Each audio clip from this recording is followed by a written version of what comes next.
Bienvenue sur Atech. Imaginez un navire de guerre de 250 mètres de long qui vient de passer près de 28 ans hors service. C'est le destin du croiseur nucléaire russe Amiral Nakhimov, troisième unité de la classe Kirov, projet 1144-2M. Après une refonte industrielle d'une ampleur exceptionnelle, il est de retour en août 2025 pour débuter ses essais à la mer, devenant ainsi le plus grand navire de guerre de surface non porte-avions au monde. Découvrons cette renaissance, qui est une réponse directe aux besoins de puissance stratégique russe face à la compétition croissante avec les marines occidentales. L'histoire du Nakhimov est indissociable de la chute de l'Union soviétique et du chaos post-soviétique des années 90. Mis en service en décembre 1988 sous le nom Kalinin, le bâtiment fut rapidement renommé Amiral Nakhimov et associé à la flotte du Nord. Ses dimensions, autour de 250 mètres de long et plus de 28 mètres de large, et sa propulsion nucléaire lui ont permis de rivaliser avec les groupes aéronavals de l'OTAN. Conçu pour contrer les porte-avions américains, il embarquait initialement 20 missiles P-700 Granit, spécifiquement dédiés à la neutralisation des cibles majeures.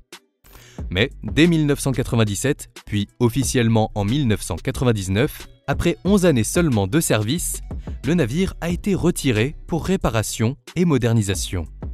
L'effondrement du modèle industriel soviétique, la difficulté à entretenir des réacteurs nucléaires et le manque d'autonomie économique ont transformé ce qui devait être une courte révision en une dormance de près de 3 décennies.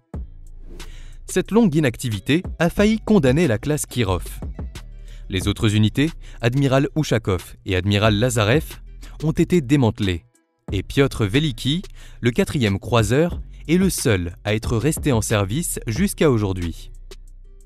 Mais la Russie prévoit de le retirer ou de le refondre d'ici 2026. Malgré tout cela, la volonté politique de la marine russe de revaloriser ce symbole du pouvoir offensif n'a jamais faibli. Le but du chantier était double: actualiser le navire sur le plan technique et électronique pour le XXIe siècle et lui conférer des capacités offensives et défensives complètement nouvelles, en lui permettant de jouer un rôle central dans la dissuasion navale et la projection de forces russes. Le chantier de modernisation du Nakhimov est à lui seul une saga industrielle, faite de reports, de ruptures de stock et d'arbitrages budgétaires successifs. Si la volonté de moderniser le navire s'est exprimée dès 2006, c'est en 2013 qu'un contrat officiel de près de 50 milliards de roubles a été signé, lançant le réel début du projet sur le chantier Sevmash à Severodvinsk, spécialisé en navires et sous-marins nucléaires. Dès 2014, le navire entre en bassin pour des opérations de déchargement du combustible nucléaire, une étape hautement sécurisée. Le remplacement des tronçons de coque, de la quasi-totalité des systèmes électriques, électroniques et d'armement dure jusqu'en 2020. Pendant ces années, l'évolution du chantier a été ponctuée d'essais partiels, de plusieurs annonces de remise en service repoussées, 2018, 2021, puis finalement 2025. Le coût réel du projet dépasse 4 fois l'estimation initiale, frôlant les 200 milliards de roubles. Le bloc propulsif reste structuré autour de 2 réacteurs KN3 de 150 MW chacun, couplés à des turbines à vapeur, avec une puissance combinée supérieure à 140 000 chevaux. Cela assure au bâtiment une autonomie étendue et une endurance maritime de 60 jours, limitée seulement par les stocks et la logistique de l'équipage, qui se situe entre 710 et 744 membres selon les sources.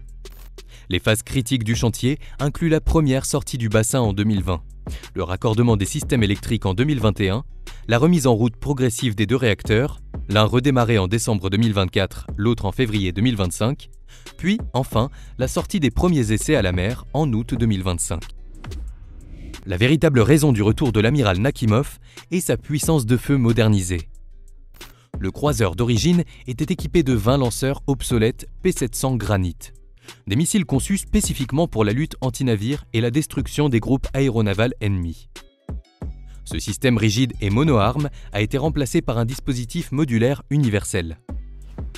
Le navire embarque désormais 10 lancements universels verticaux UKSK-3S14, chacun comprenant 8 cellules, pour un total impressionnant de 80 cellules de tir. c'est une multiplication par 4 de la capacité de frappe, mais surtout une révolution en termes de flexibilité.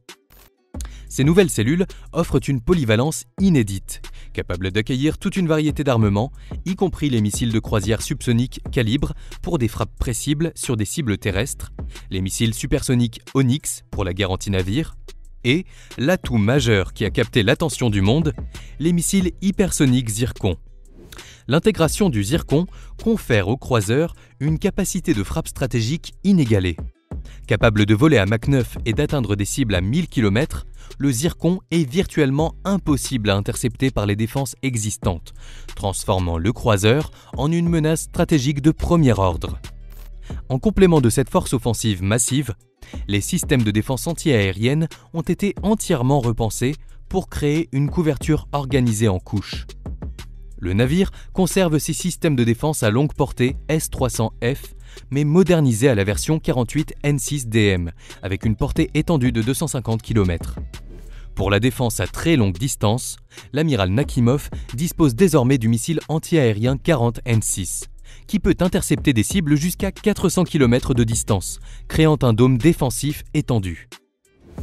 Pour la défense rapprochée et terminale contre les missiles et les aéronefs d'attaque, les systèmes archaïques Cortic ont été remplacés par les plus récents et plus performants Pantsir M, garantissant une protection terminale contre les attaques saturantes. La modernisation ne s'est pas limitée aux lanceurs.